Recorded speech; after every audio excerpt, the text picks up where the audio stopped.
Hello, my name is Galena. Um,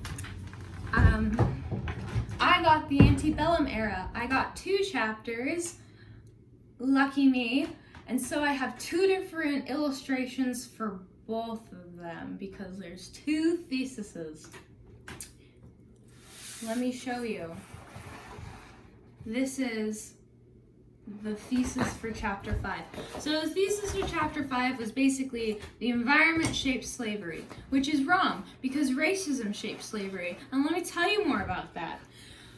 There wouldn't be slavery if there wasn't racists. To elaborate on that point, if white people didn't think they were better than black people, then they wouldn't have stolen them from their land. Because that's not okay. Anyways, so racism, the environment shapes slavery. I drew the environment, the sun, the clouds, the rain, and then I drew slaves. And they have little tentacle type things that are going down to the slaves and shaping them in different ways, and by in turn, shaping slavery. And I should have drawn a big red X through this because that's not it. That's not the case. I mean, sure, there might have been less slaves if the environment in the South wasn't pristine for creating crops, but that's not the reason there are slaves. Okay, moving on to chapter 6.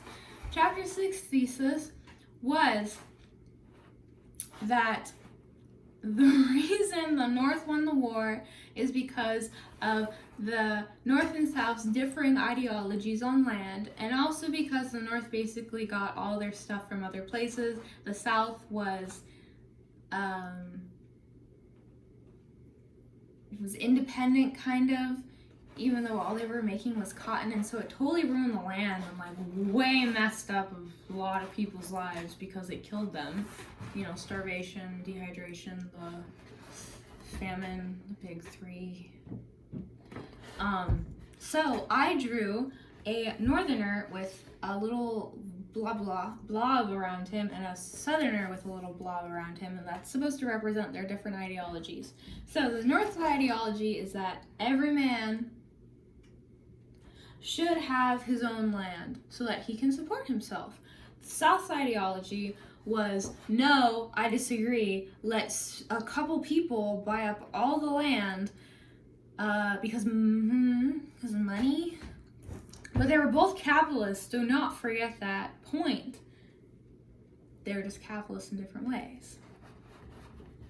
I think it's funny how the North won the war, but then in today's society, we adhere to the South's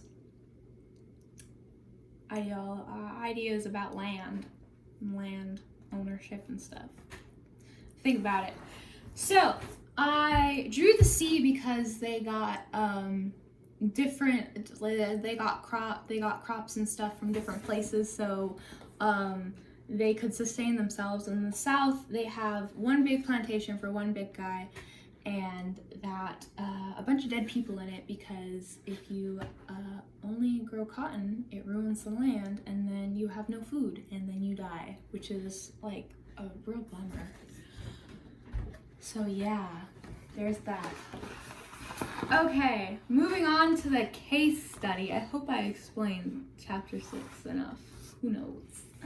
I don't. So chapter 6 case study, I forgot the name of the course article. I'm sorry. No, not case study, course reader, sorry. But Patricia Rowe, totally cool, love her. So I drew her, let me explain. So the course reader was about how in history, we are taught that black people could not take care of themselves, even though for some reason they could take care of acres and acres of land. Anyways, but in reality, black women were the caretakers of the plantation owners because they knew a lot about medicine and they were like way smart and totally in tune with the earth. And it's kind of like way different from how we're taught they are, because we're supposed to think of them as just like babies basically, and like the white person came in and saved them, even though that's not true and like way messed up, bro. But so my illustration is of Patricia, and it's in her mind, she's thinking of all of the very strong and capable Black women in the past who like totally took care of themselves and took care of their plantation owners and all that type of stuff. And then she's holding the environment because she cares about it, because she's in tune with it and also a good person. And then there's these toxic chemicals spewing about by corporations left there, and it says environmental racism all the way up. And it's supposed to show that she fought against racism. Wait, okay, so like the point of the article was to show that a lot of our ideas came from Black people. The environmental movement came from Black people because they started it. I'm like really freaking out. So I drew this, and I should have put like environmental movement on there. Let me hold on. This is like,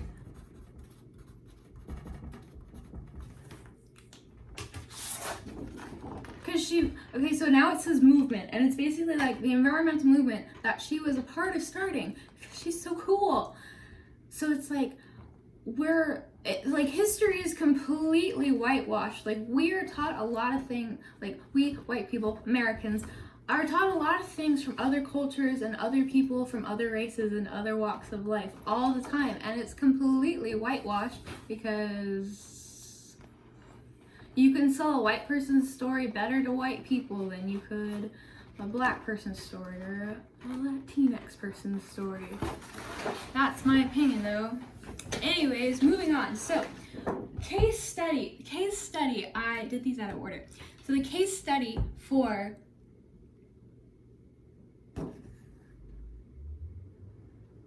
chapter 5 was about how racism started.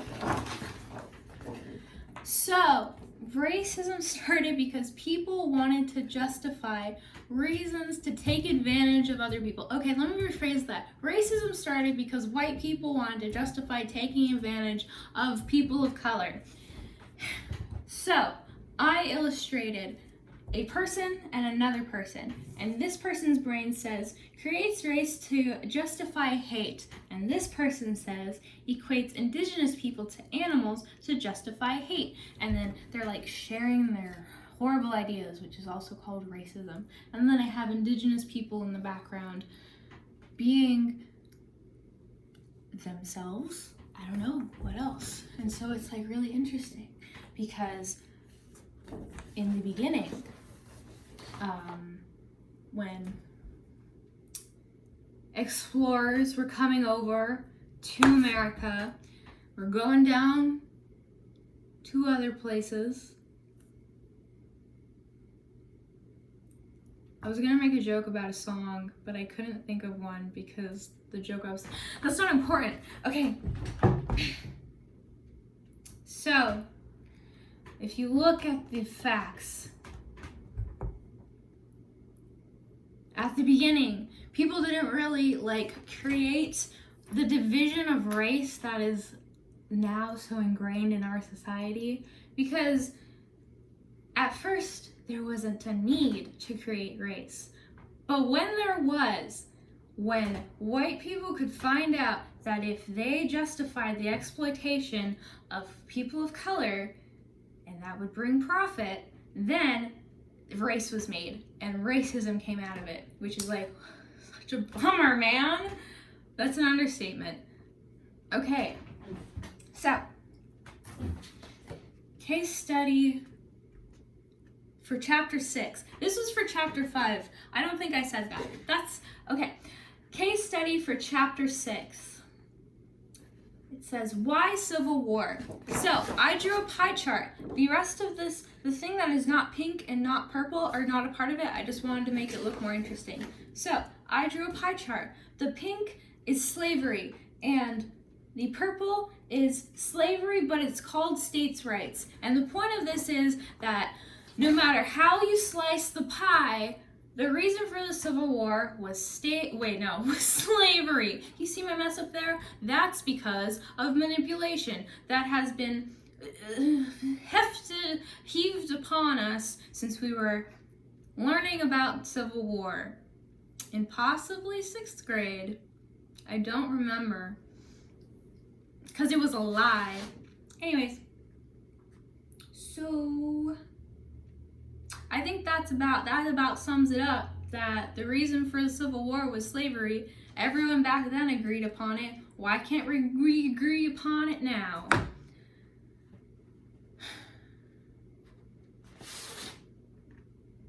Anyways, okay, so for my last thing, I enjoyed doing my classmates' opinions. So I don't know if I should say their names or not, because I feel like that might be rude. But the point is, I did it on chapter 5 and people's opinions about the thesis from chapter 5. So my boy Thomas, I wrote it on the back. So slaves were brought over for economic success, and then my girl Anne said basically the same exact thing. To be completely honest, totally did not get the discussion question. I didn't understand it at all. I thought he was talking about how the environment plays a role in everything, and I was like, well, yeah, duh, the environment plays a role in slavery because the slaves have to interact with the environment. So obviously, okay, but like the point is, like, I took that idea, like, did the environment have an impact on slavery? And I took it and I threw it at the wall. I was like, I don't want to do this in my mind. And I accidentally applied that to the Civil War. And I was like, well, yes, the Civil War was affected by the environment because, like, there was mad blizzards and there was like crazy droughts and there was all this stuff, and I was like, well, yes, duh, like people like died. Like, you remember my illustration, those dead people? That's because of the blizzards and the unclean drinking water from really bad ideas. Okay, so I didn't get that. It's right over my head, right? So Thomas and Anne, although they were like totally on it, they were also not on it. And let me explain. So that was my chair. Thomas, I didn't draw Thomas, to be clear. I drew a man, a slave, and then he picked the crops, and it made money for the plantation owners. And Thomas's thing was basically like, oh, economic success, like slaves brought economic success, and that. And then Anne's thing, I'm kind of gonna like disagree with these on the same level. All I wrote on the back was slaves were like farmers, bro, which is like not helping me right now. But it was kind of the same thing, like slaves knew what they were doing because they were smart, capable people, and they, like made money and stuff. So it was kind of like, oh yes, if there wasn't an environment suitable for cash crops, I burped, then there wouldn't be as many slaves. But then, like what I said before is kind of like, well, there wouldn't be any slaves if there wasn't racism. So it's kind of the reason there are slaves is because of racism, not because of like the whole being good at farming and stuff like that. It's kind of like I didn't understand the question. So coming from me, it's like, oh, well, you didn't even get the question. So it's like, how are you going to disagree with these people? I don't know. My point is that it's kind of half of it. Like, yeah, there wouldn't be as many slaves if there wasn't a really good environment for making crops, but also the slaves came because they were stolen. And they were stolen because of racism and money. Not the environment, not specifically the environment. I think I did everything specific to the requirements of the thing. Here's it all in one glorious picture. I don't like it. That's not the point. Thank you for watching. I hope you have a really good day. Stay safe. Bye.